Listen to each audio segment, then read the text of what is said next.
देवी दुर्गा ने दिया वरदान, हमारे घर लालन हुए। देवी दुर्गा ने दिया वरदान, हमारे घर लालन हुए। सास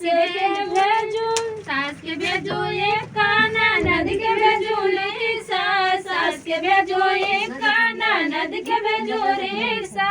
बड़ी दीदी के भेजो मोटर कार, हमारे घर लालन हुए। बड़ी दीदी को भेजो मोटर कार, हमारे घर लालन हुए। देवी दुर्गा ने दिया वरदान, हमारे घर लालन हुए। सास आई भोरे ननद बिनु सारे, सास आई भोरे ननद बिनु सारे। बड़ी दीदी जे आई आधी रात, हमारे घर लालन हुए। बड़ी दीदी जे आई आधी रात, हमारे घर लालन हुए। देवी दुर्गा ने दिया वरदान।